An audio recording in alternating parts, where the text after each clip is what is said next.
Greetings, nerds and nerdettes, and welcome to Nerd Overdrive, Phoenix Overdrive's official podcast. I am your host and moderator, the maestro, Lee Navarro, and with me, as always, are our game gurus, the sultry, sexy queen of the guild, Becky Rubin Navarro. Hey guys, what's up?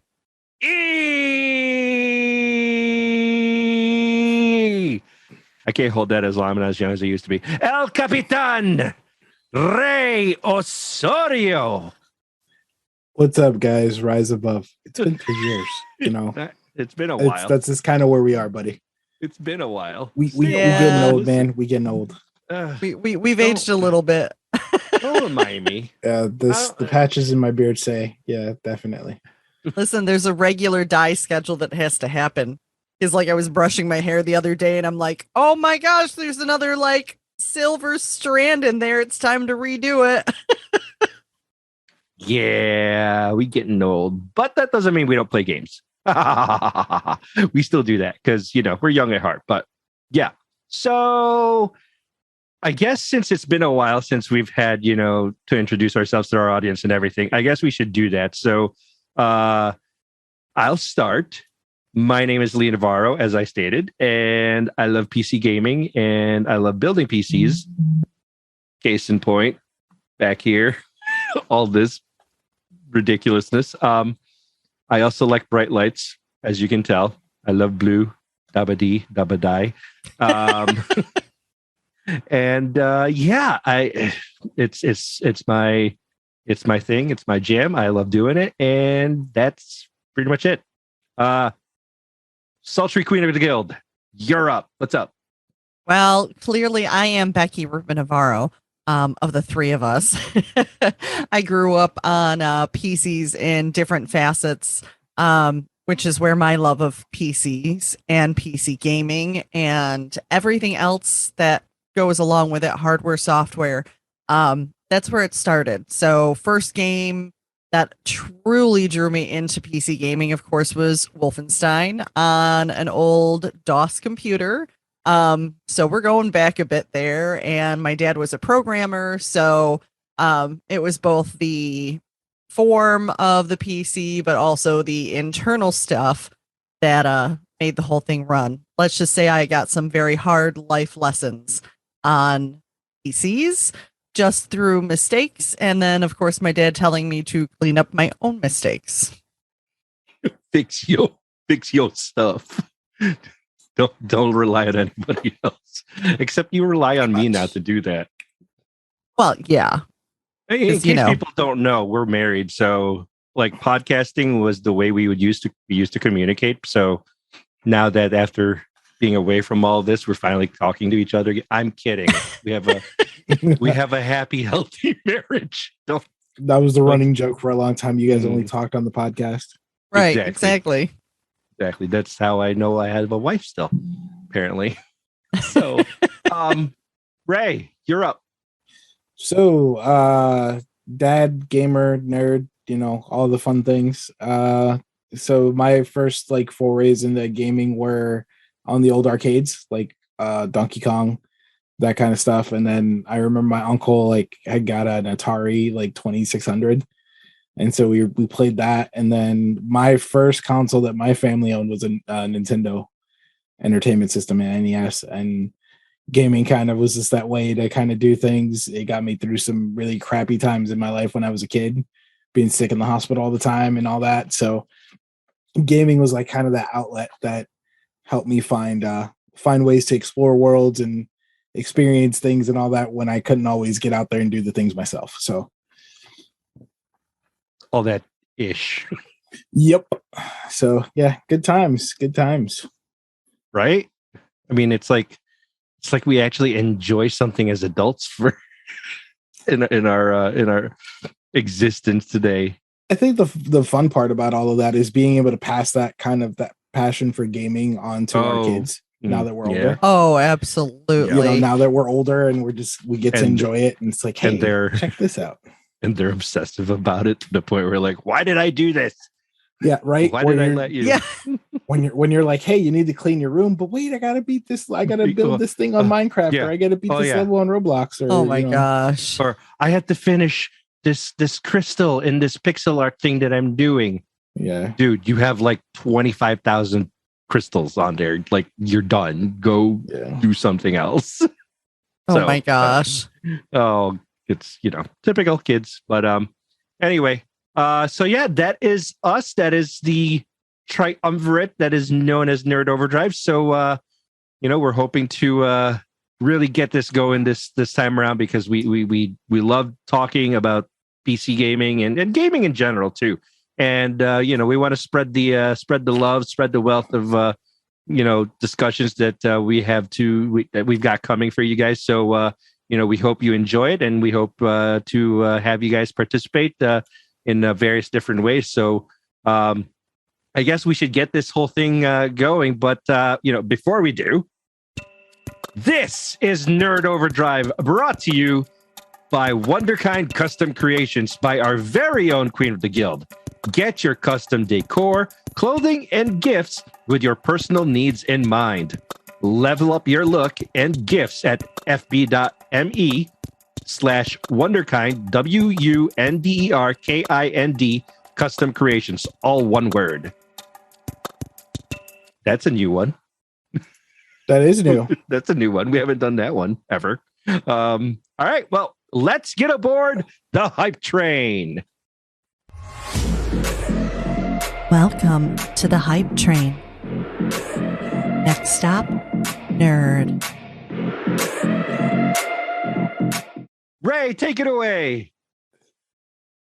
All right, guys, come aboard the hype train with us. Every week, we check out the latest and greatest in tech, gaming, and the randomness of nerd culture. Blah, blah, blah. If I could say that right, that'd be good. How to English. Yeah, well, it's been a while. Stay a while and listen. Stay a while and listen. But anyway, so we have a couple interesting things here to kind of talk about. We do have a couple news topics that we want to pull every week. Usually what we'll do is we'll each bring one to the table. Cough, Lee, cough, where's yours? And we'll kind of have something that we'll talk about, and we'll also talk about whatever we've been playing for the week, that kind of thing. Since Lee is still looking, how about let's talk about what we've been playing this week? Games, we love them. You guys love them. We want to share our love of gaming with you guys. So we want to know what you're playing and what you're gaming and all that kind of thing. So Becky, what have you been playing? I know you've been playing some games. I have been. So of course there's the typical mobile games. Obviously they always come along and, distract us from life. They're right in our hand. Lee and I have this regular conversation, and of course, all right, so let's take a step back really quick. So obviously, as we mentioned, we're definitely, a couple years older than when we last podcast. And as time goes on, sleep and trying to get to sleep becomes sometimes more difficult. And he was laughing because of the fact that I have this problem with mobile games, that at night, as we're trying to fall asleep, of course, I've got a laundry list running through my head of things to do, and different ideas that are coming to mind. I think better at night. It's just always been my thing. So trying to quiet things down and try to get to sleep and, do all these different things, like, get more than 4 hours of sleep so that you can function the next day, has been interesting to say the least. So I'll pick up my mobile games, play those, and then I'll get yelled at by him to put down my phone. But besides the mobile games, lately I've really been diving into The Division on PC, of course. And it was just two. Sorry. Okay. Just wanted to clarify that one. When we internally talk, we know which Division we're talking about. But Division 2, diving into it on PC and everything, has been just a wonderful experience, because the first time around that we played it, it was on PlayStation. And now that I'm really getting it onto PC and going back to the PC roots, just because, of course, upgrading certain things like graphics cards, which is incredibly difficult these days, really changes that game. And it just is so gorgeous diving back into Division on the PC and playing Overwatch here and there. And, we were talking a little bit before the show, possibly jumping into the world of Minecraft because now both kids have been begging me for so long to jump in. I think I might finally be at that point where it's like, all right, guys, now you're past that basic, like, hey, look at the little brick house I made and, all this cutesy stuff. And like, all right, it's about time, especially after the Minecraft board game that we played the other day. It was actually really cool. So that's what I've been doing. What about you, Lee? You been playing any games? Yeah, like a lot.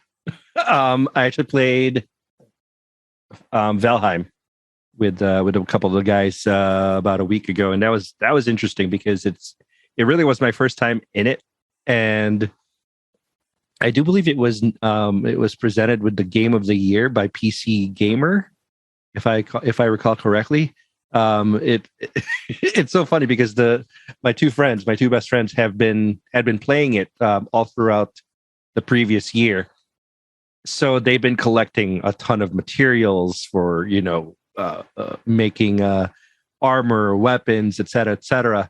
So I get in and they're finally like, oh, we can like really equip you and kind of power level you and everything. So here's my level 1 noob tune, and they start throwing stuff at me like this really epic 2-handed axe, which I am not a melee character at all when it comes to like DPS. I either tank or I range DPS in games. That's me. So for them to like say, here, you can use this 2-hander for melee, I'm like, okay. So that was a weird experience in and of itself for me as far as gaming. Awkward tune is awkward. Yeah, just exactly. Awkward tune is awkward because like I'm going, wait, where's my bow and arrow? Oh wait, I do have this 2-hander axe. It was ridiculous. But no, Valheim is actually a lot of fun, and I can see myself getting lost into it because of how extensive it can be with the various different things that you can do in it. So I'm excited to kind of get right back into it. I've also been playing Horizon Zero Dawn on PC. I had it on PlayStation, and I enjoyed it on there, but I wanted to find out, what there was a lot of talk about it at the very beginning when it was released. Some good, some not so good. I think it took a little bit of time for the game to be optimized for PC, but it's gorgeous, man. It's just like intensely gorgeous.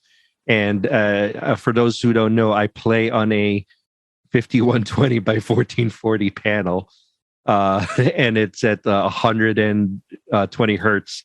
So I'm getting close to about 115 frames per second on Horizon, and it's just it's a treat. It is absolutely a treat to play it. So that actually leads me into the next game that I'm going to dive into, hopefully within the next month or so after I finish Horizon on PC, and that's going to be God of War on PC. That right there that's the one thing I've been waiting for this whole time. It's really just been a long time coming for PC gaming, and I played it on PS4 as well. It from what I've seen so far, this game looks to be absolutely perfectly optimized for PC. So totally excited to play it. Also, I do apologize, people.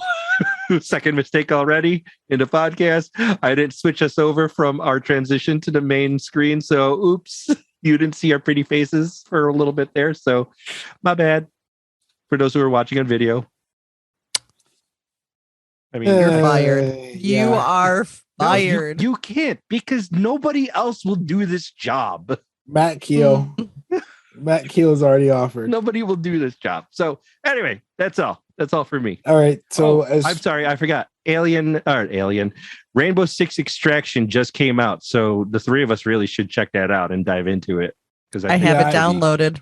I have I it downloaded downloaded on the Xbox, so I'm gonna check it out there. Yeah, I definitely think we should my check poor it out. PC, until my PC gets taken care of. The next week, buddy. The next I week.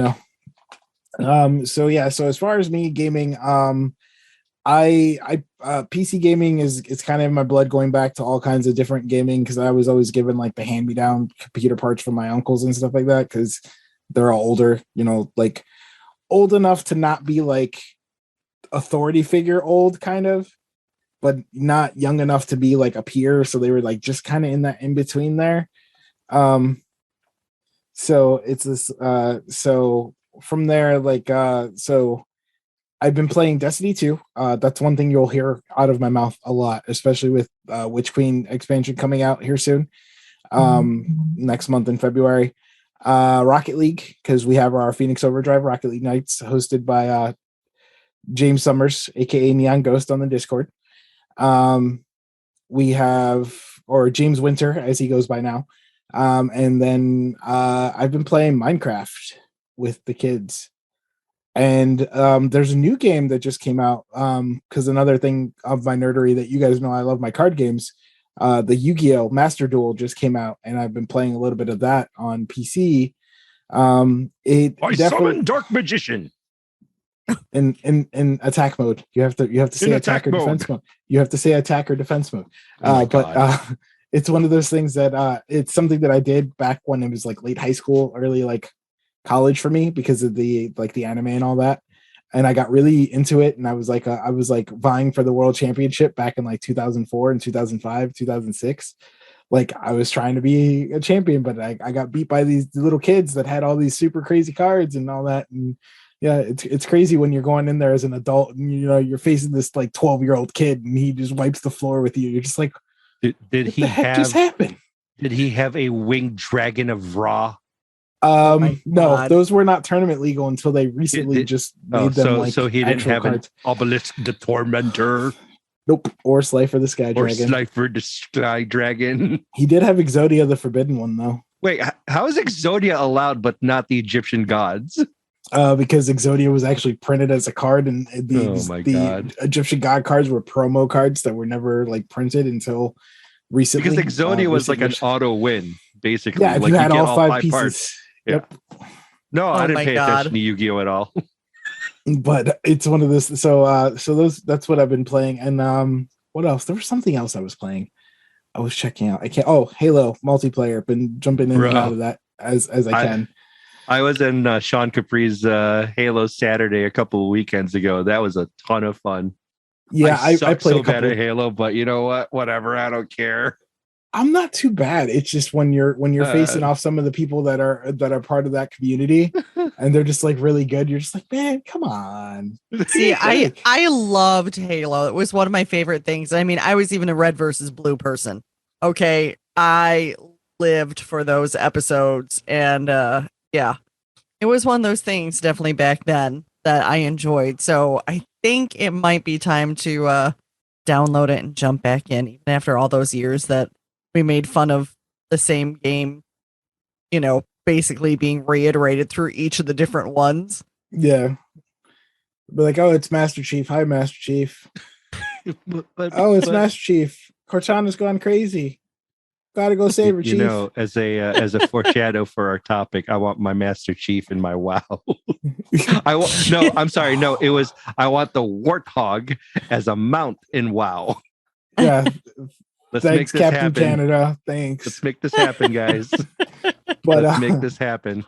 Oh, and then I got a code off Twitter for Untitled Goose Game on Switch, and I was playing that with Evie the other day, and that game is a lot more fun than it should be, by the way.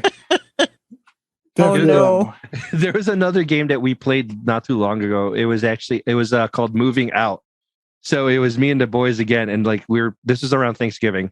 So they came over and we started playing just a bunch of different games. And that was like one of the ones that we said, we should check this out. And it was a crap ton of fun to play. It was also ridiculous, like throwing couches through windows.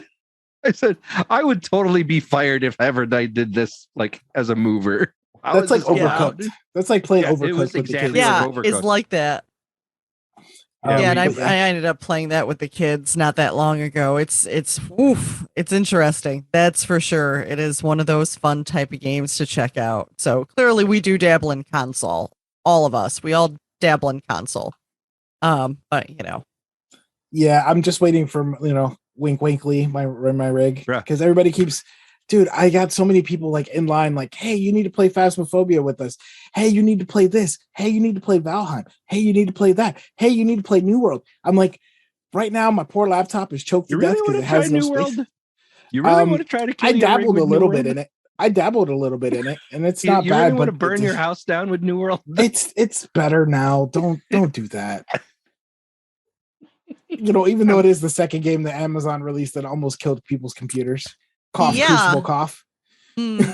Yeah. Hey, Beck, how'd that Crucible game go for you? Oh, she installed it. Let's not even go there. She installed it, and then all of a sudden, her universal, her uninterruptible power supply was like beep, and I was like, honey, you about to burn the house down, or yeah, what's pretty going much. on there? Oh my god, but that's also part of our topic that'll tie into later because Amazon. But anyway, so now that we've talked about what we've been playing for a little bit here, let's go ahead and let's talk about our topics that we brought to the table, our news topics that we want to talk about. Becky, what did you bring for the hype train this week? So looking back at CES, there were, oh my gosh, so many different things for this most recent CES 2022 that absolutely blew my mind, but trying to keep it a little close to gaming related. Well, actually fully close to gaming related because there were so many things I got hyped about, was Project Sophia by Razer. It reminds me basically of a conversation we had, quite a few years ago at this point, when we were newbies to podcasting. Not that we're any sort of experts at doing this, trust me. But in comparison, we really had no clue what we were doing. And I remember we were talking about, modular systems to upgrade certain components, whether it be a computer or a console, those types of things, where basically it was a plug and play. Now, here we are with Project Sophia, which is the world's first modular gaming desk concept of this type. And it was really cool. I mean, right on Razer's site, if you go look up this Project Sophia, they have different build outs that are for like gamers or creators or streamers or work from home. And actually, I have to say, I really enjoyed the work from home. I'd love to combine that with like the gamer setup and things like that. But basically, you have all these different modular parts to the desk. And not only that, they're hoping as far as the actual, PC, the CPU and GPU, that it's going to be modular just to swap out new upgrades and do different things like that under this beautiful glass table that of course has LEDs, and the way that this monitor is supposed to snap in is really cool. It just lends itself to being such a beautiful loadout, really, not just on your computer, but having it be part of your desktop. And just looking at the way that we operate now with so many different devices cluttering our desks and everything. I'm just like super, excited for something like this. And I just want to point out that the feature that got me really excited, sadly, was a beverage warmer in the work from home setup, where it's just built right into the desk where you don't have to have the extra gadgets laying out, because I actually do have a cup warmer, that Lee got me for Christmas one year, and I love it. But, it's just another thing sitting on my desk. So trying to go into this futuristic and minimalistic setup is what really has me excited about Project Sophia.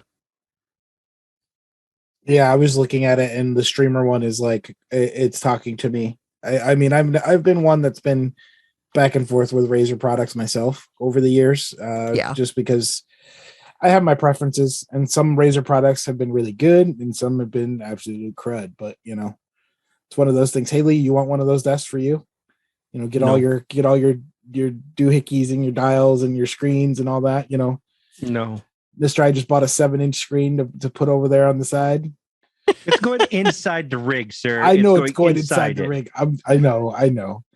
It's going to serve the purpose of just looking pretty.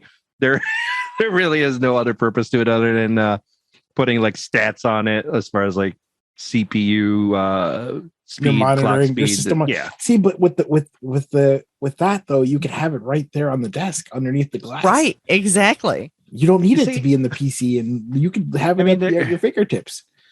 I guess like seeing like the desk PCs that have already been put out there, like, you know, the one that Linus did, or even like that first generation desk PC that we saw maybe 6-7 years ago. I mean, it's become something that's not normalized in the PC space, but a lot of people have the whole desk PC thing going with like the custom loops and things of that nature. So, you know, I've seen it. I don't know if it's for me. I'd have to try it to see it, but it's not something that I was necessarily pursuing, only for the fact that I still love the form factor of a tower. That's still my thing. Is I love the form factor. I love the ability to build within that space and customize it the way I need it to. So as far as like a desk, and the portability is the other issue. As we all know, I struggle with portability. Hence why I downgraded from a Corsair 900D case to a Fantex P500 case. Because, you know, it's a little bit smaller and easier to carry around instead of this big, gigantic, you know, 4 foot tall. Oh my gosh. Mini server tower? That came with handles pre-installed, mind you. Yeah, exactly. It's still a pain in the ass to carry around. Going back to a few extra lives ago when you cracked a motherboard. Oh my gosh. Moving your PC. Yeah, let's not talk about that. That was heartbreaking. Yeah, so I think, and with that, so that was actually a really cool kind of like callback to when the modular thing was like taking off, when they were talking about doing it with like consoles and even like laptops, and you know, the Steam boxes back in the day, if you guys remember those things. Yep. Mm-hmm. You know, now we're coming back around with like the Steam Deck with Valve trying to do the thing. So all right, guys, so chip shortages, you guys know about those, right? So what are those? No, not at all. Like Tostitos or Doritos? We're talking about Wavy semiconductor Lays? chips, buddy. You know that. You know what we're talking about. So what we're looking at is Intel's new mega fab that's going to be going into Columbus, Ohio, is set to manufacture the Angstrom class chips beginning in 2025. So as the current worldwide chip shortage persists, Intel said just a few days ago that it was trying to build its way out of it. They announced their plans for the new fabrication complex in Ohio near Columbus. So they're committing $20 billion to the new facility. That's awesome on so many levels. Yeah, granted, okay, we're looking at 3 years down the road. However, as a whole, just thinking about everything, you know, whether it's jobs, in reinvigorating the community in certain ways, you know, because of how industry and manufacturing has changed over the years and all that goes into it, like that's a huge investment. Yeah, it is a huge investment, considering that currently Intel has fabrications all over the world, from Israel to Ireland. Here in the United States, we have Oregon and Arizona, New Mexico, and they're saying that Ohio could possibly become the new Silicon heartland, adding 3,000 jobs to the region there in Ohio. And they're saying that they are referring to domestic chip making as critical to the American economy, as well as American security interests, especially with, you know, when it comes to tech, given that most of the foundries are, you know, in Asia and things like that, especially like Taiwan.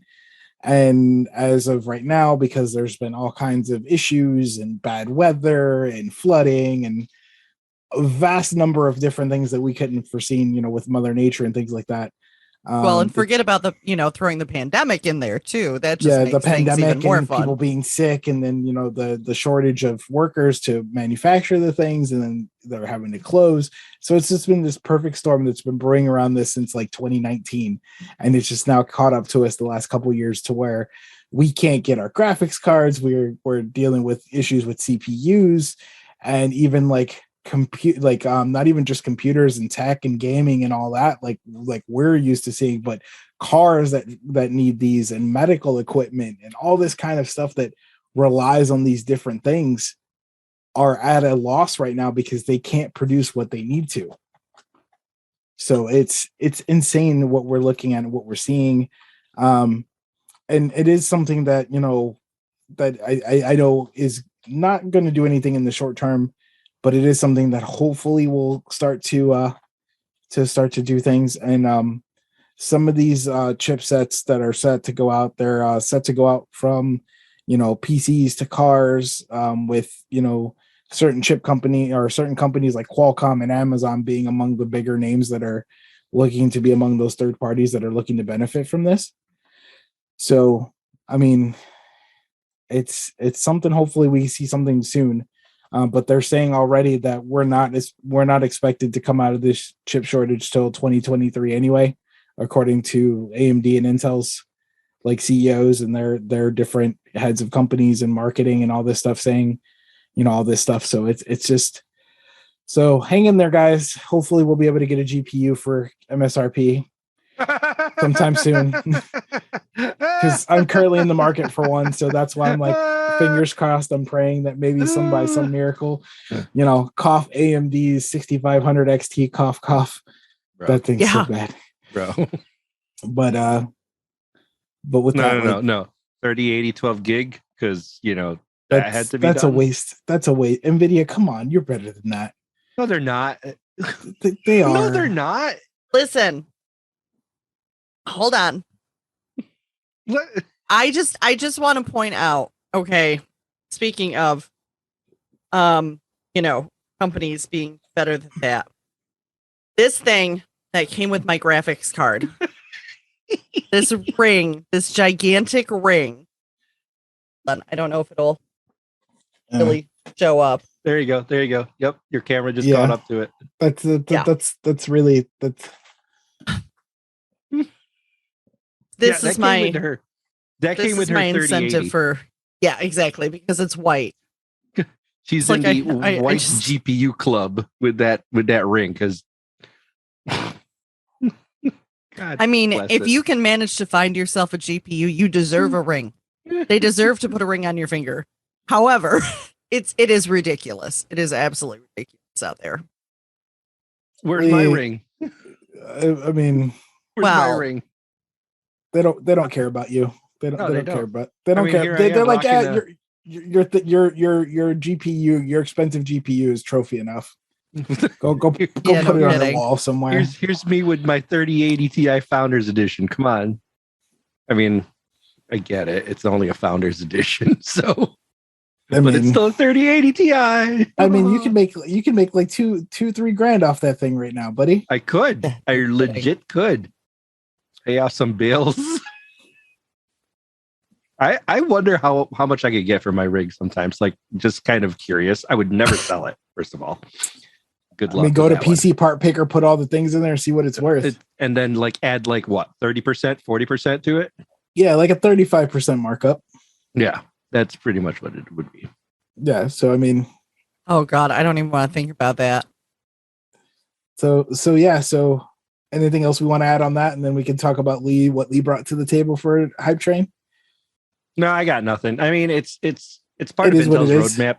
Yeah, and Intel knows they have to get past the whole nanometer thing, and just move on from whatever. What are they at 10 right now? To 7 to 4 to 3 to now they have to go into 20A, which is essentially 2 nanometer for the fabrication process. So, I mean. But it's been their bread and butter for so long, and they didn't want to change, and they were stubborn and bullheaded because they've been saying they need to change it for 4 years now. It's because the fabrication process itself is still reliant.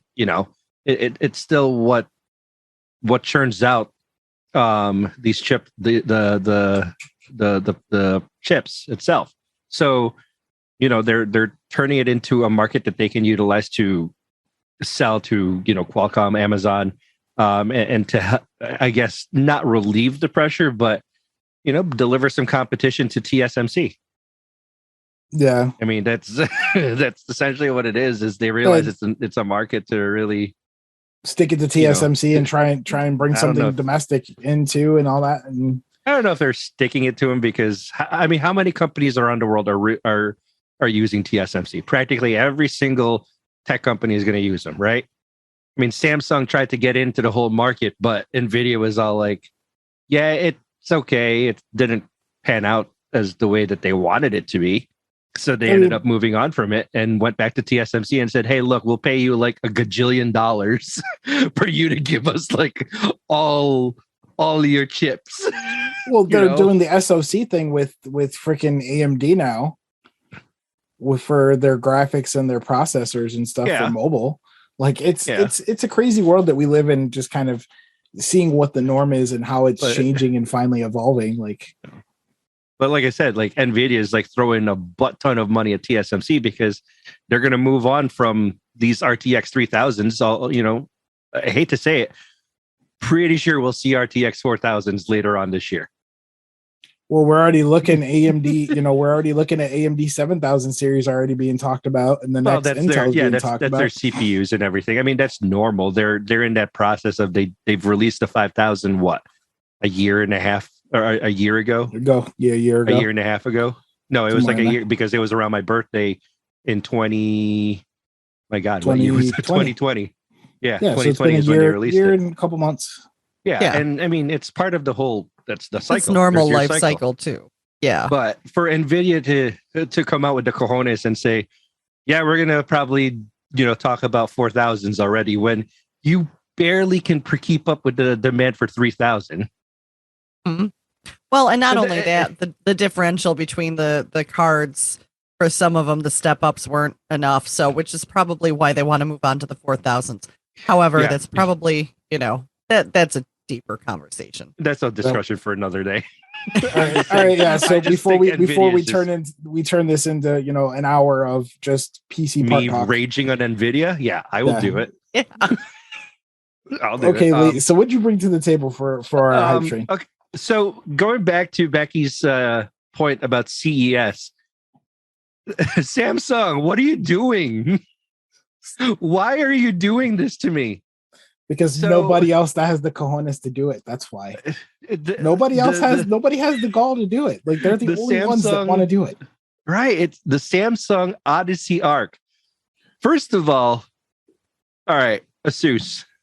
What do you got to come up with something. LG, you guys have to come up with something to like counter all of these Samsung products that are coming onto the market and just revolutionizing the monitor industry. Well, and I think Alienware, I could see them stepping into it. Alienware, Dell, whatever you want to call them, but I could see them stepping into it too. Right, and they, I mean, it's not like Alienware wasn't present for CES. They did unveil a quantum dot OLED monitor at CES this year. Was it just OLED or was it the QLED? The QLED, the quantum dot OLED. Yeah, it was it's a 34-inch QD OLED is what they're calling it. Yeah. It's ridiculous because it has a 0.1 millisecond response time. It's got G-Sync certification, refresh rate of 175 hertz. I mean, it's astounding. And it, like I said, Asus has their own OLEDs that are coming out as well, in the 42 and 48 inch variants. But I'm sorry, man, Samsung with this Odyssey Arc thing that they've got going on, this 55-inch curved monitor. I'm not sure what the curvature is. Maybe it's 1000R. I'm not sure. I don't believe it's 1000R. I think it might be like maybe 1800. But the fact of the matter is you can take this monstrosity, okay, straight portrait mode or straight landscape and turn it freaking portrait. Here. So you can basically have the equivalent of like 3 1440p panels stacked one on top of the other. I mean, the amount I need of that like in my life. like the productivity alone for that one. And of course, I'm sorry, I have to say I am one of the luckiest men alive when your own wife goes, how do you think that would fit in your setup? What? You want me to what? Listen, I'm also the one who's been pushing for the wall mounted PC in the living room to go with the TV and all of that, versus the typical cases. I'm like, no, we need to mount that. Like, we need to mount it all. I'm sorry, but and then clean up the wires, make it all pretty. Yep, pretty much minimalist. Hence Project Sophia for me. But anyway, yeah, it just this monitor is just beautiful as hell.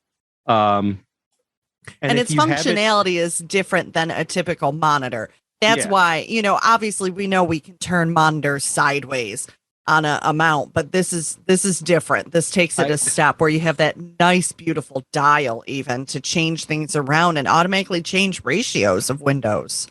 I almost feel like if I ever got that monitor, it would essentially replace my 49 and my 34 that's on top, because what I would do with it is the bottom port, you can actually take the bottom portion of the screen and it would simulate the 49-inch effect of my Odyssey G9. So then the top monitors, the top portions of the screen, I should say, I could probably use it to have a single two 27-inch monitors. So one for using the streaming PC and then another one for something else. I mean, I could see the application for myself with it, which I hate to say, I'm going, am I really considering the Odyssey Arc over my G9? Because that's just a road I just don't want to be on at the same time. But the application itself is just so for me as a streamer. Yeah, for me as a streamer, that would take place of my gaming monitor as well as my chat monitor and my stream monitoring stuff. So I'd be able to see my game, the stream, exactly, and my chat all in one place. Like I said, it's instead of having there's a lot of application to it. That's for sure. And I definitely can see what I could use it for. Now, of course, we haven't seen the pricing or release date for it, so it's going to be a pretty penny. But I can guarantee you're looking at something that's around $3,000 or more. I can almost guarantee. Oh, easily. It. Because the Odyssey Neo G9 that just came out last year is running at $2,500, and that's because it's I think it's a quantum dot panel. Yeah. So it's a lot more crisp when it comes to visuals compared to the G9, which the G9 was like at $1,500 when that came out. Oh my God, I can't believe I'm actually considering this monitor all of a sudden. Thanks a lot, wife. Well, listen, I'm sorry. It's just with money. My G9 though. What do I do with my G9? I don't know. Donate it to Ray. Maybe it could be, because then I can always split that into two. You could. Get that displayed into two. God dang it! Dang it! Well, that was fun. I like the segment. Like, we brought it all together. We kind of brought our own little flavor to it. Always with Lee, it's always going to be the big flashy stuff.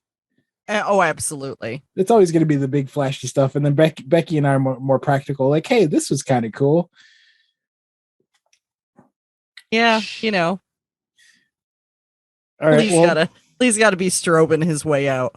Oh goodness! Like, it's a good thing that you're not epileptic or anything, Lee. Because good Lord. Well, all the flashing lights over there in that corner. No kidding. We have to put an epilepsy warning, I think, on the stream, like under the video. That's what I'm saying. We're gonna have to make sure we put that in the video. Like, hey, by the way, don't look at the screen too closely. Flashy keyboard with the custom keycaps on it now. Oh, so funny story, and then we can go on to the next segment. But I booted up No Man's Sky for the first time, and they have this new mode to where you can actually like interact with other people's like different stations and stuff like that they build in the game. So I was talking to my buddy Josh about it. We were talking about it, and literally this guy has like these different modules and stuff that you can pick up, but there's so much to his station that you can't look directly at it, because when it all loads in, it crashes your game. You have to literally look at the ground. He literally has a sign at the entrance of his thing that says, "Do not look directly forward, look at the ground. Otherwise your game will crash." Because if you look directly straight, it tries to render everything and it just boom, blue screen. And you're just like, what the heck just happened? Blood brother? It's just like, it's bad. It's bad. Oh God. But all right, Lee, let's go ahead and let's you done? You done with that? We're good. We're good. That was all good. Right, well, I think we're good. That'll do it for the hype train. Let us know what you plan on looking at from, I guess, all this week's hypes. I know you're all going to look at that monitor.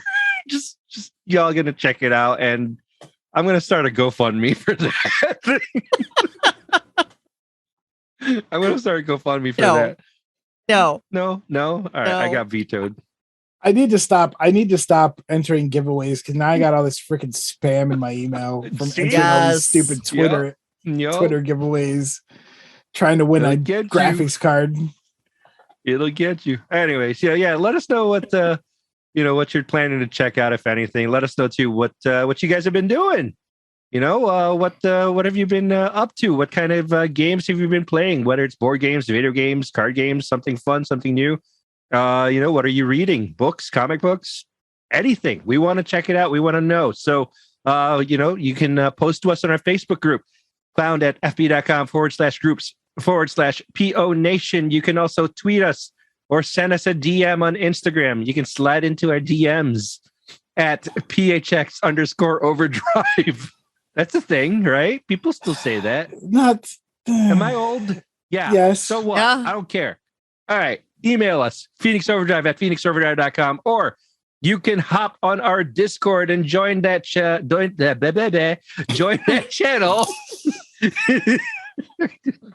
Okay. Full transparency. We are recording this at 1:48 a.m. Okay. So make note. This is how dedicated we are to you guys, because it's been tech set up, and then I've had baby crying or little one crying, and hashtag gamer parents. We're all punch drunk by now. Yeah. So go to tinyurl.com/PHXOD Discord and check it out. As Ray mentioned, we have a weekly Rocket League gaming session going on every Friday by one of our very own admins, Neon Ghost. Was it? Is it his name? He goes by Neon Ghost now. Yeah, Neon Ghost. Formerly Tofu, formerly Rebrand, formerly Ronin. Like he has a lot of formerlies. I pointed that out yesterday. He's just like, I don't know what you're talking about. There's a lot of AKAs going on with him. So, just go and check it out. So, all right. So let's move on to our next segment. God, punch drunk. But before we do, this is Nerd Overdrive, brought to you by Stacy Gollinger, our resident Sensi independent consultant. Disney, Marvel, DC, Harry Potter, and so much more available at your fingertips. Brings you the smell-o-vision of your favorite characters and heroes. Just see how amazing my Batman burner, which is right over here. I got to get that blue bulb from you, Ray. So I can I'll let you know when we get it. Get all blue dabba-dee-da in here. Check out my Batman burner and how it looks in my little nerd cave here. So head over to Stacy's Facebook group. All you got to do is search for Stacy's Sensational VIPs, and you'll be able to join a group and see what amazing products she's got for your smelly needs. For your smelling needs. I don't know. Yeah. It's one. Well, technically, that is what we use a lot of our stuff for, is because, pre-nager. So smelly needs definitely falls into that category. Yeah, I'm feeling that really hard. Smelly needs. Oh my God. All right. Let's have a chat. This is 1337 Radio, presenting Nerd Talk. Okay, Becky, take it away.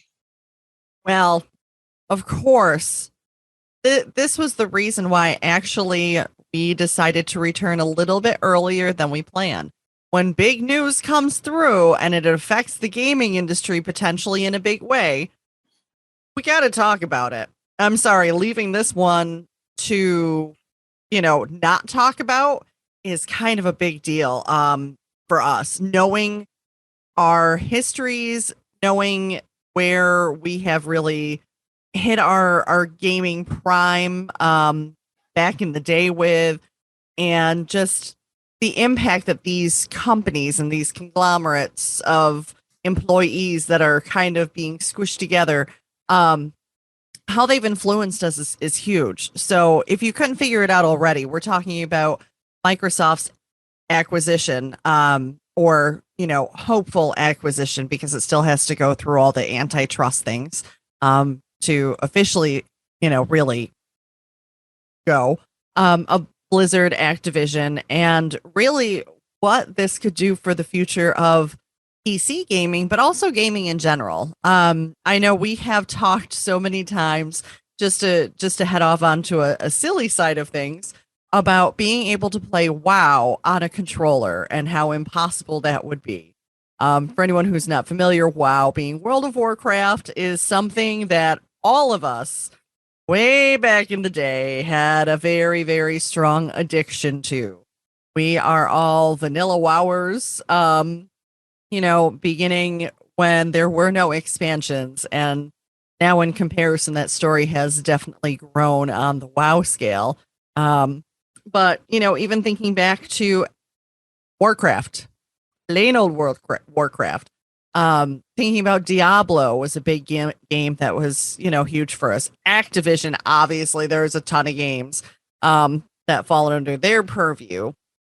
And then just thinking about Microsoft as a whole and thinking about the console space. I mean, how many years have we sat there and said, they really got to step up a little bit. There's nothing that's really driving people towards an Xbox over a PlayStation. All these titles that, everybody shares because Kumbaya gaming apparently is a thing. It just, that lack of competitiveness and really driving force like there used to be. So this is big on so many levels. What were your initial reactions, Ray? Like when it came to this, to seeing this big news pop up, like, oh my gosh, Microsoft's acquiring these guys now? Like, what is going on? So my first reaction was, what the F? What the F? What the F? Because it was just like out of nowhere, out of left field. So as a little bit of background, Activision Blizzard has been embattled with their CEO, Bobby Kotick, for a number of months. There are lawsuits pending. There are walkouts right now and strikes, and there is like threats of unionization. Talent, they're hemorrhaging talent by the studio full. There's this whole thing and all this. I mean, their numbers are down with Call of Duty right now. They did very badly with their Diablo 2 launch here. Overwatch 2 just got delayed and because of all of this. And then there's these issues with like partners like Lego just like pulled their Overwatch 2 line and said, no, we're not doing this right now. And we don't know when we're going to do it. It's on hold indefinitely, and all this other stuff that's kind of just surrounding this perfect storm of this like crazy, like this, like, I don't really hate to say it, cesspool of like allegations and misconduct and harassment and all this stuff, to where the state of California has stepped in, is like, hey, we got to do something about this. And they're bringing their own thing to it and bringing the law and lawyers and all this stuff to it.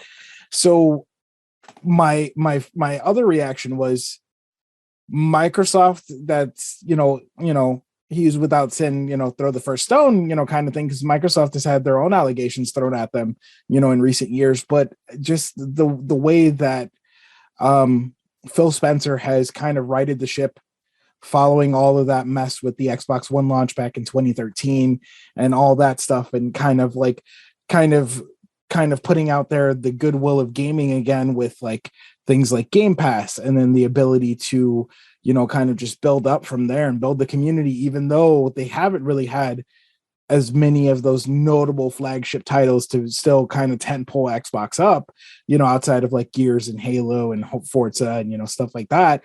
But, you know, when people are talking about this and that and the other, you know, people usually tend to talk about, you know, Nintendo and Sony for the most part.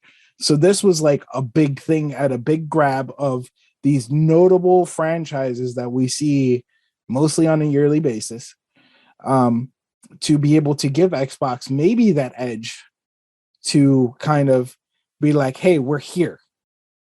Pay attention to us. We are here. You forgot about us. You thought we were down, but now we're not, you know. And this was notable on because the largest gaming acquisition in the history of gaming, $68.7 billion.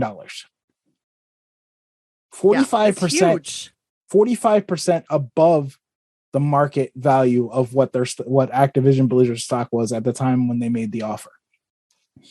And really a lot of the speculation kind of goes to, because Bobby Kotick, the CEO, kind of mentioned those $1 trillion companies, $2-3 trillion companies. Gee, I wonder who he's talking about. Cough, cough, Amazon, cough, cough, Google.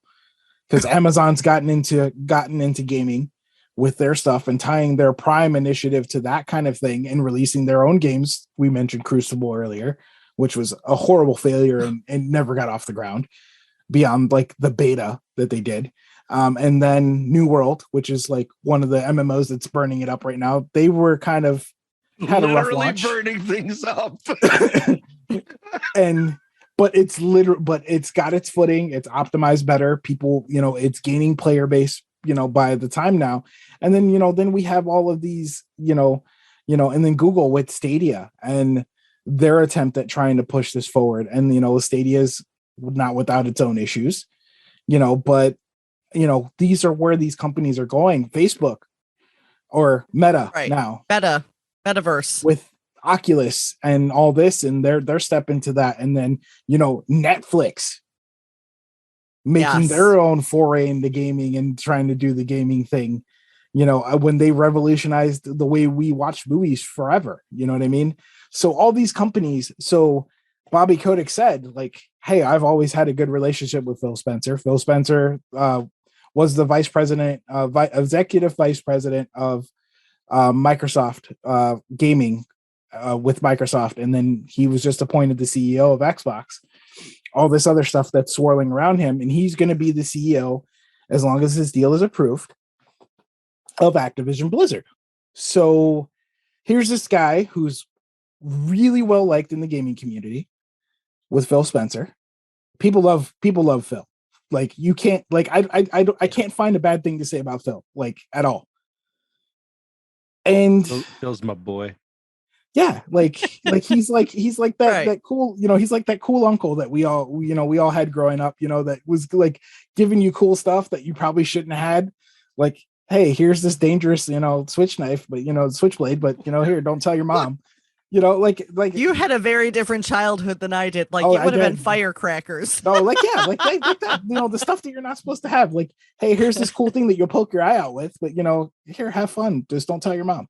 You know, like, hey, here's some jarts from the 70s, like the ones with the metal tip. Don't throw those up. Don't throw those straight up. You know, that kind of thing. You know, like, you know, oh, hey, here's a BB gun. You'll shoot your eye out. You know, that kind of thing. Like, you know, that fun stuff. But no. So this whole thing, like, and there's been so much, like there's joy because like people are happy about it because Activision Blizzard hopefully gets like from underneath all this crazy pressure and all this negativity that's been swirling around them, with the hopefulness that Bobby Kotick finally is removed, which he supposedly is supposed to be leaving after this whole thing is approved. He's staying on for the transition and blah, blah, blah, and all this other stuff. You know, but also too, that gives Activision Blizzard a whole nother level of resources to work with the backing of Microsoft and Xbox. Right. You know, I know everybody's worried, like the big thing, everybody, what about my Call of Duty? Well, they said that Call of Duty, they're going to honor the contractual obligations that they have with Call of Duty, with Activision and all this for PlayStation and this, that, the other. But the big thing is like, hopefully this brings us to a good spot to where we can finally get what the gamers deserve in Activision Blizzard. The talent, the developers, the studios, the partners, the marketing, everybody that's been and then the cool thing about it, and Lee pointed out, was the leadership that they announced for this. Like that graphic that you shared, Lee. Yeah. It was they had 13 individuals on there, and I believe 7 of those individuals were women. Which is a positive. I can't sit here and say that wasn't intentionally done. Oh, it definitely was. It definitely but was.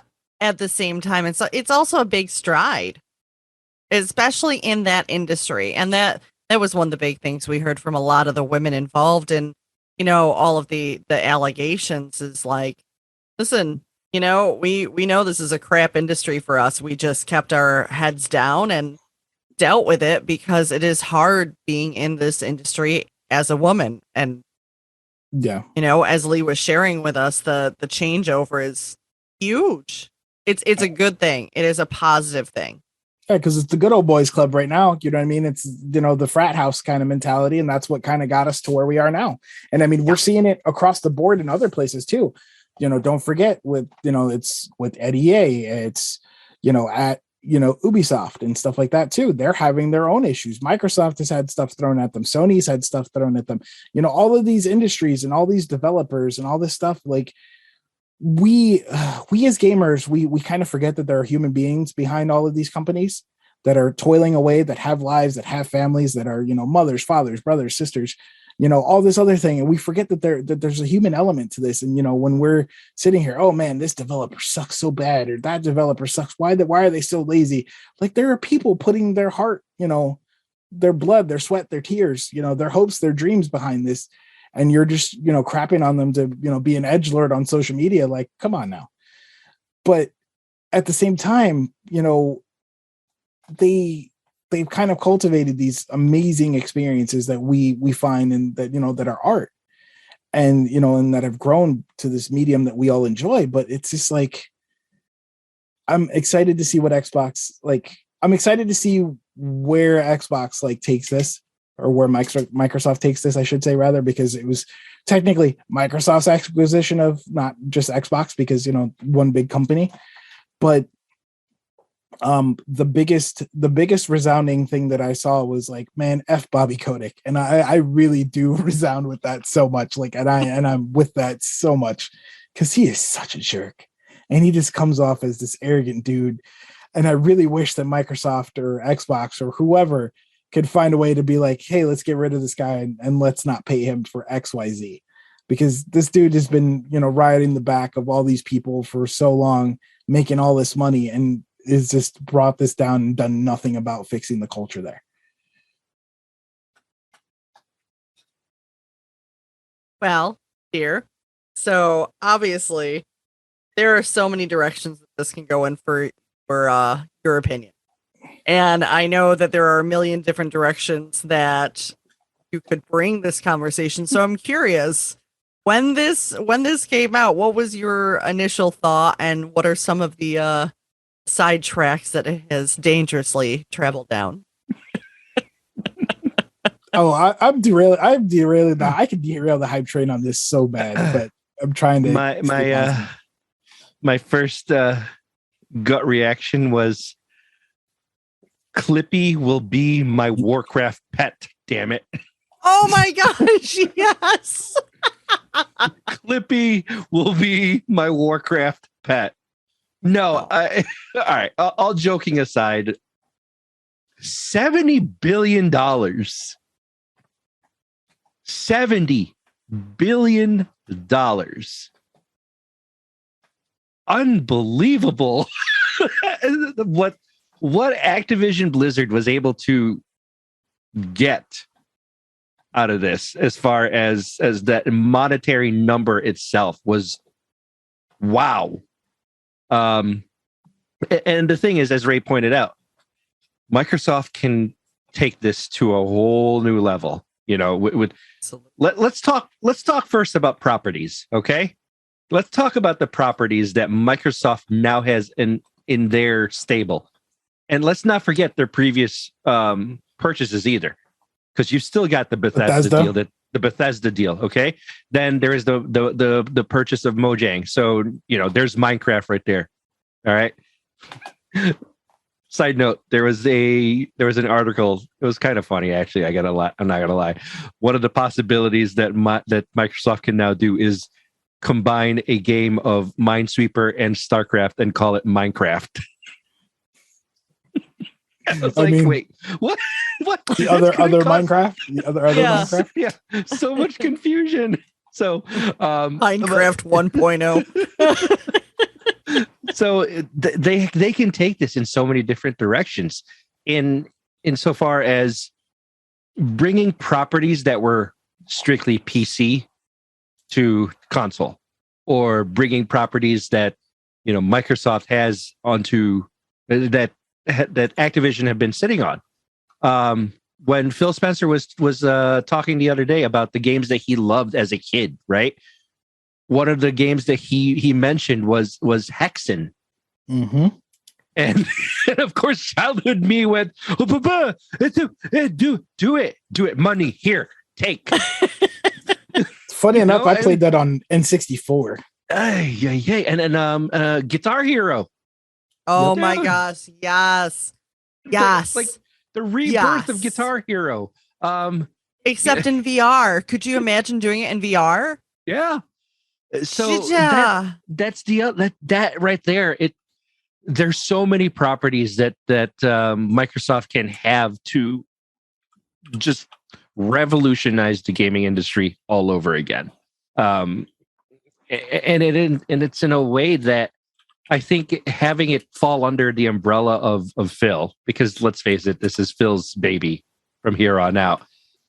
You have it in somebody who has been such an integral part of Microsoft since he's started in 1988.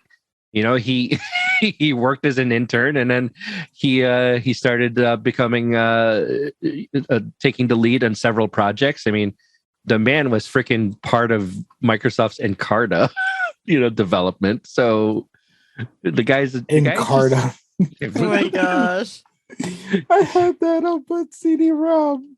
And then when he started as the general manager for MS Game Studios, that he started working with like a lot of different properties and started understanding like what the market is. And this is a guy who loves games. This is a guy who absolutely adores video games, and he knows where it's all coming from.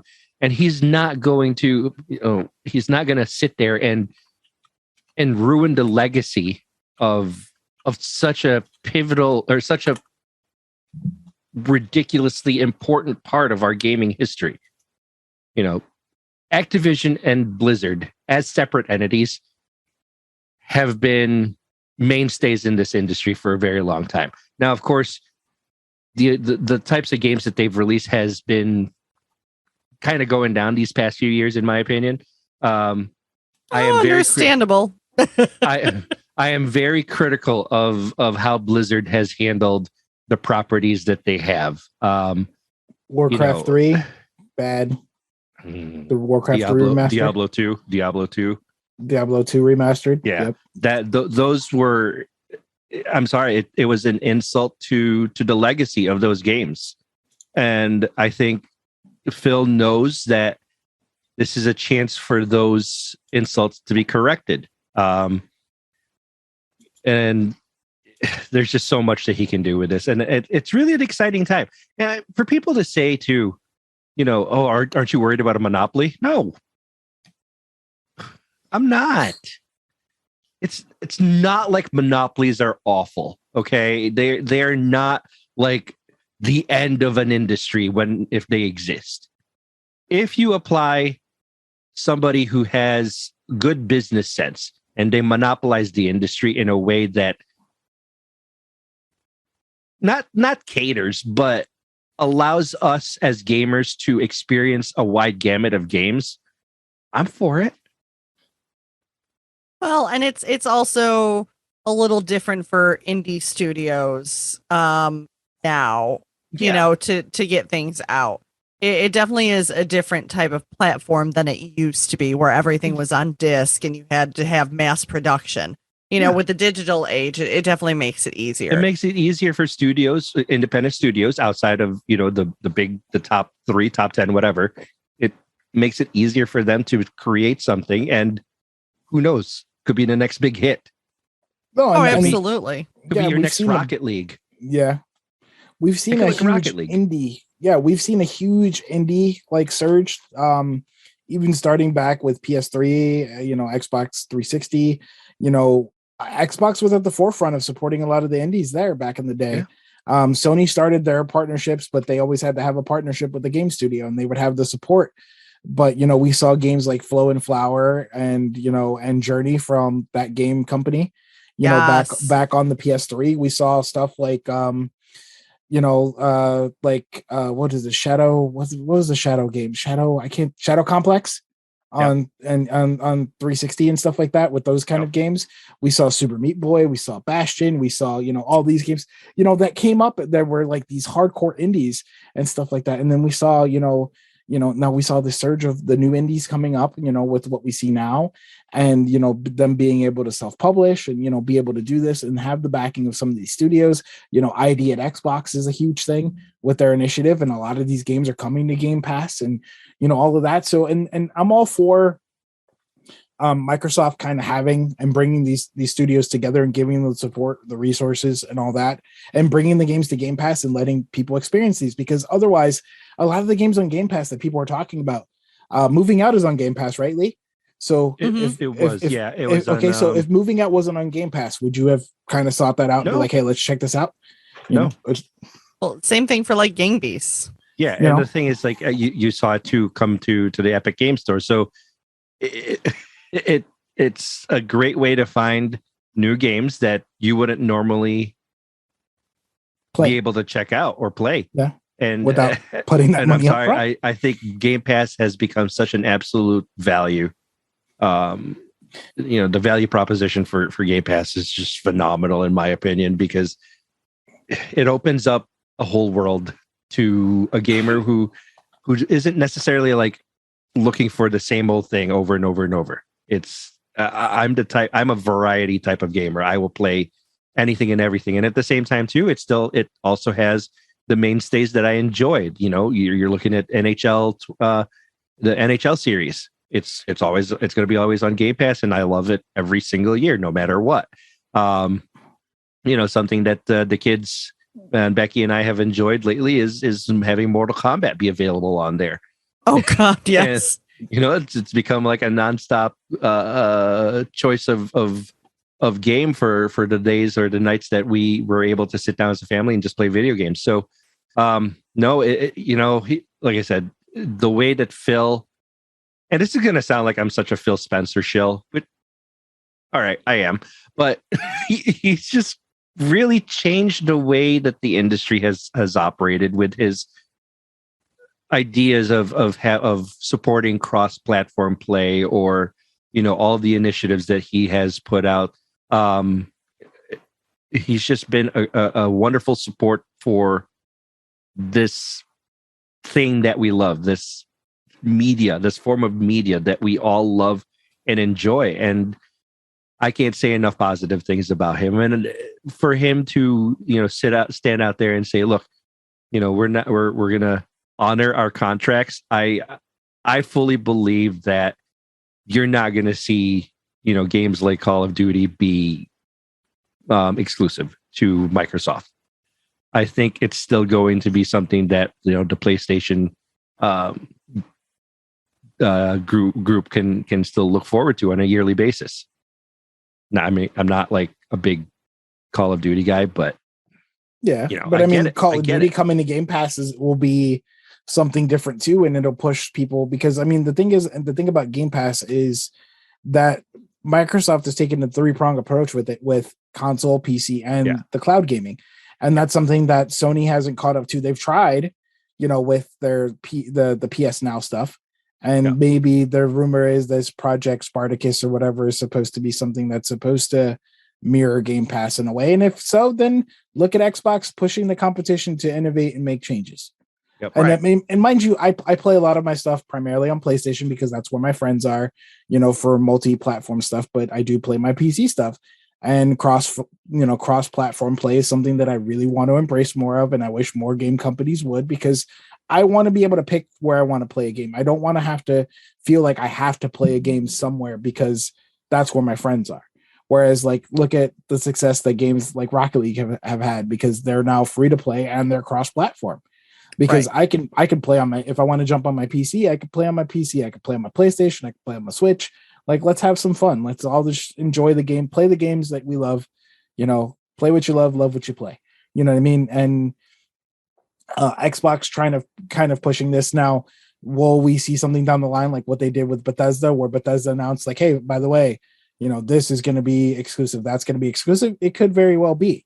Where something like maybe a Diablo down the line might be exclusive, or, if they do offer, some other, maybe first party game that we might see a revival, like a Hexen, or maybe Guitar Hero, maybe, but I don't see them locking stuff that's something popular that people want to enjoy behind that wall like that. Right. At least I would hope not, but you never know what might happen. But Phil Spencer doesn't seem to be that kind of person to be like, hey, I'm just going to lock this down and, nobody's going to enjoy it. You know what I mean? Kind of thing. The other thing that I think a lot of people may not be considering is, could this play by Microsoft also be a reaction to the growing influence of Tencent in the West? No. And then this is definitely 100% a reactionary thing to be able to, hey, we took one of the big pieces off the chessboard with acquiring Activision Blizzard, because apparently there were the board and everybody, and like Bobby Kotick said in his interview, like, he had people inquiring some of these $1 trillion companies and this is that. And like I said, Amazon, Google, Netflix, all these things. So why not go with, as much as I don't really want to say this because I don't really see Microsoft like that, but it's always go with the devil rather than the devil you don't, Right. kind of thing. Like, Microsoft is in there, they're at the forefront. They have more than just gaming, so they have the cloud architecture, to support things. They have software, they have all this stuff that you can implement into future things.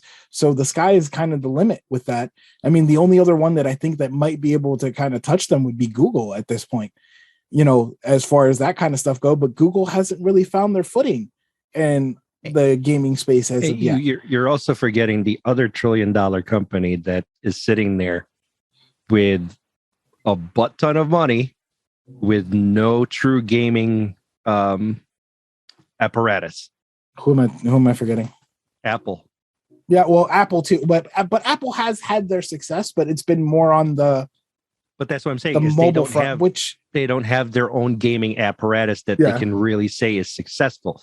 So, here's yet another one of these $1 trillion companies, and let's not say that this whole thing, this purchase by Microsoft, pretty much ends the whole notion of mergers, because you've still got EA sitting out there, you've still got Ubisoft sitting out there, you've still got Square Enix, Capcom, Sega, and the list goes on and on. I'm really shocked that nobody has bought Sega yet. I mean, Sega is the old, they're the old stubborn man of the group. They're very stuck in traditional, and they're really stuck in traditional in their ways.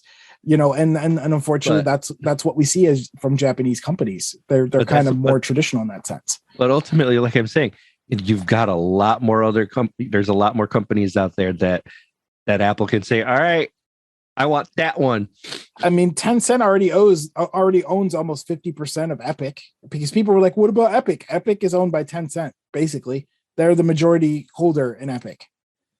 And Epic Games is like the biggest thing ever because of Fortnite. And because of their game development software and all this stuff. And then, you have companies like, you just saw freaking Zynga get acquired they're huge in the mobile gaming space. Yes. Huge. Oh my gosh. And then now Microsoft got King in that whole thing because of Activision. So Yep. Candy Crush and all the associated things that come with it. Yeah. You know, pretty so much. this whole thing is just like, it's just, there's a lot to it. There's a lot to unpack, and we can honestly like have like a 5-hour long conversation about it. But yeah, there's definitely a lot to unpack. And really we're looking at Microsoft as like just that singular entity of Xbox, but there's a lot more to Microsoft than that. Yeah. So and here's my there's thought. A lot of here's my thought and my hope as far as one of the facets. My first thought was, think about some of those games with the subscription, services that for online content, and then think about how you have to really break down the different things you're paying for monthly. With Microsoft being able, at least for like the World of Warcraft subscription or some of the other things, that you can really drown in when it comes to the cost of gaming.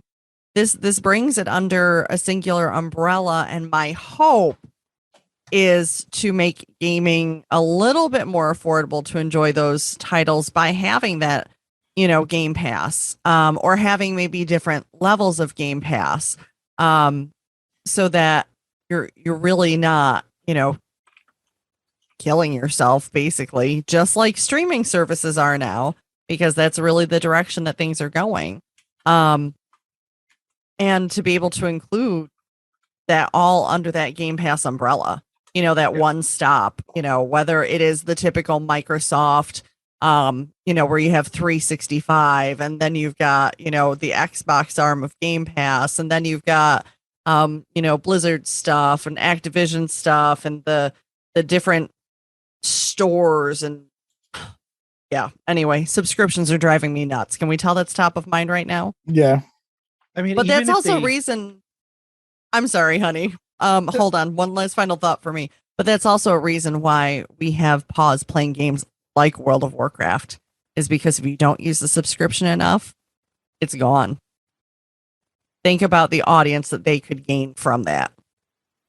And the thing is, too, like you said, even if they raise the price of, say, Game Pass, because if they want to like do a Game Pass Warcraft subscription, even if they increase the price by like $5, go from $14.99 a month to like $19.99 or $21.99 even. Oh, I'd pay that. Add another tier, because they already have the regular Game Pass. They have Game Pass Ultimate. Add another tier that includes all those pay-to-play subscriptions. Because I believe I can't find anything Google-wise to support my thought, but I know that there are some games that have pay-to-play subscriptions that have been on Game Pass, and I think you still have to maintain the subscription, separately from Game Pass. But if they find a way to roll those all into one and just be like, hey, it's like, like $25 a month gets you, all the while you can play plus everything else Game Pass has to offer. Why not? Right. You know what I mean? Yeah. Like, why not? I think we're, obviously we're in the infancy of this whole deal. So there still has to officially go through. Yeah, it has to officially be approved. It still has to officially go through, but I'm very excited for the prospects. And I think a lot of like the doomsayers with this whole thing I think it's in a state of panic, because, it's such a huge deal. It's such a huge absorption of a very large developer with a lot of different properties that are all going to fall under a singular umbrella. And really, when we first started this podcast, when we started the first iteration of this podcast, how many years ago? Like 7 years ago? Yeah, 7 years ago. 8 years 7 ago? years, 7 years, going on 8 years ago. Yeah. Yeah. So 8 years ago, who would have thought? Who would have thought we would be discussing an acquisition of Activision Blizzard by Microsoft, or the fact that we now have a day where Activision, Blizzard, Bethesda are all under a singular umbrella. Right? Like, I mean, that's just nuts. It's That is insane. Yeah, no, absolutely it nuts. is. It is like, I mean, not only that, like back in the day, that's when Minecraft was like starting its heyday. Like, who would have thought like Microsoft would have owned Minecraft originally back in the day? You know what I mean? Like, what? And you know what? I think once this deal goes through, we finally can start figuring out the answer to the greatest question of all. Doom Guy versus Master Chief. Oh, they have to make a party fighter like Smash Brothers at this point. Dude, what if They they have make to. like There's a they can't get Microsoft away. universe like Smash type game? Okay, so Marcus Phoenix, Doom Guy, Master Chief, like, Brawl. you got to bring Sylvanas. Spartan Lock. Like you got to bring Spartan Lock. You got to bring all the Warcraft characters in.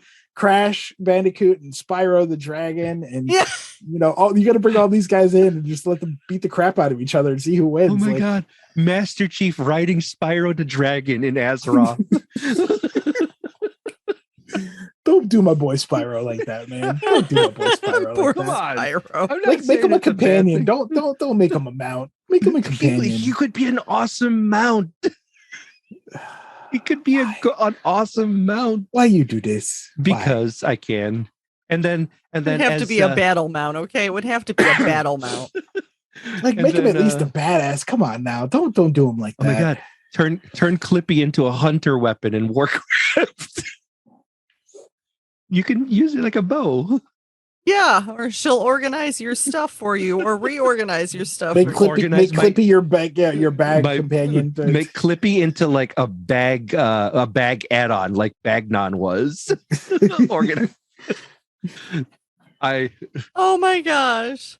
All right. So now that we've officially gone down the rabbit hole of good Lord, it is clearly late at night for you guys. I'm sorry. I'm obsessed with Clippy. Clippy was like one of those first loves. Clippy and Overwatch, Ray. Clippy and Overwatch. No. Please. No. Bastion Make add-on. make Clippy a kill streak in Call of Duty. But Make Clippy a kill streak in Call of Duty. There you go. You see now after you mentioned Marcus Phoenix. After you mentioned Marcus Phoenix, now I'm going. They should make like a not Resident. They should make a oh my god, what game is that? I'm thinking of. Oh, it just came out. Someone. Forza? No, not Forza. Oh God! Now this is gonna kill me because I can't remember it, and it's 2:30 in the morning. Microsoft? It's a Microsoft game? It's something. You know what? I'll think about it, and then I'll talk about it next episode. Just think about it. Tweet it.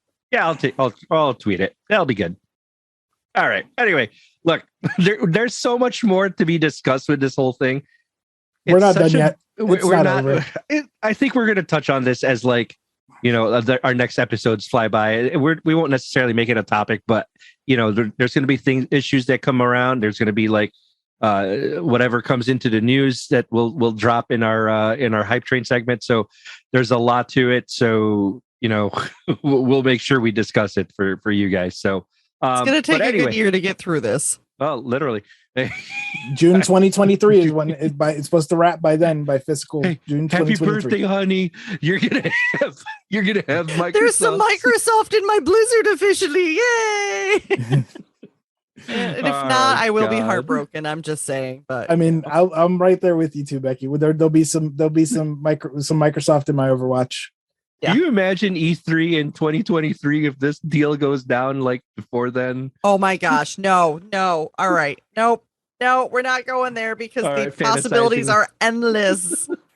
All right, well, that's going to wrap it up for this conversation. So if you guys have any questions, any comments, you know what to do. Post to us, our Facebook group, fb.com/groups/PO Nation. You can also send us a tweet or send us a DM on Instagram at PHX_overdrive. Email us, phoenixoverdrive@phoenixoverdrive.com, or hop on the Discord channel. Join it, tinyurl.com/PHXOD Discord. All right, before we move on, this episode of Nerd Overdrive, of course, is brought to you by the Phoenix Overdrive Extra Life team. Put your money where the miracles are. check us out, facebook.com/Phoenix Overdrive, or you can check out our brand new team page at extra-life.org/team/PHXOD22. Also, PhoenixOverdrive.com. Holy crap, guys. 2022 fundraising. It's already started. Our campaign has begun, and it will continue until December 31st, 2022. So get those donations in before then to make it count. All right. People ask, how do you help? Simple. extra-life.org/team/PHXOD22 and donate to any of our team members. Or join the team. Go to our team page. Click join us. Play games. 24 hours. Let's do it. I don't know what happened with that. Play games, you kids. Let's go. Yeah, that thing. It's 2:32, man. So don't hate me on this one. All right. Let's see. What else? Oh, yeah. Merch store. Head over to PhoenixOverdrive.com. Very soon we will have one available. Our items will be brought to you by Becky Rubin Navarro, our sultry queen of the guild. She's got all the good stuff ready to go. So she's just getting it all ready. And finally, our annual Extra Life National Game Day will be held on November 5th, 2022. Guys, you got to be a part of this incredible gaming extravaganza. It's going to be nuts. It's going to be absolutely nuts because 2019 was nuts. 2020, okay, we held it virtually. 2021, we brought it back, and we brought it back big time. We ran it the hell back, boys and girl. Sorry. I don't know where that came from. But yeah, I mean, literally just brought it all back, and it was incredible. Over $25,000 raised, ladies and gentlemen. That's just amazing. Huge. So, like I said, November 5th, 2022, be a part of that whole thing. Stay tuned for details as we finalize our plans. They're going to be coming out to you as the whole year goes on, but stay tuned to all of our channels. Oh, God. We did it. That was it. That was it. That's it. And I promise we'll be back. Yeah, so that's going to be game over for now. So if you enjoyed the show, hit like. If you didn't, I guess you can't hit a dislike button anymore on YouTube. I was going to say that's not a thing anymore. It's not a thing anymore. So you can't do it. Leave us some comments, feedback. Yes, leave us feedback. Leave us some comments. We'd love to hear from you guys about anything and everything that we discussed on this episode. So looking forward to hearing from all of you. So like I said, join our community page, facebook.com/groups/PO Nation, or join the Discord channel, tinyurl.com/PHXOD Discord. That's where we're going to discuss all the latest news and share all things nerd. You can also tweet us or send us a DM on Instagram. Find us on our handle, PHX_Overdrive. And last but not least, go ahead and email us, PhoenixOverdrive@PhoenixOverdrive.com if you so wish. Do give us a like on Facebook, fb.com/PhoenixOverdrive, where we share all of our Extra Life related news and events. Subscribe to us on YouTube at youtube.com/Phoenix Overdrive, where you can find us on a variety of podcast consumption apps, including Anchor, iTunes, Google Play, Spotify, Stitcher, Pocket Cast, and so much more. Just search for Nerd Overdrive. If you could, give us a 5-star rating. We'd love it. I'd love it. Ray would love it. Becky would love it. Love all around. You can also, if you can also post a written review, it will only help us grow. So thank you to our panel for your insight. For our game gurus, El Capitan, Ray Osorio, and the sultry queen of the guild, Becky Rubin Navarro, I am your host and moderator, the maestro, Lee Navarro, with a reminder to always #Rise Above. This is Nerd Overdrive. Out. Later, guys. Bye, guys. Rise above.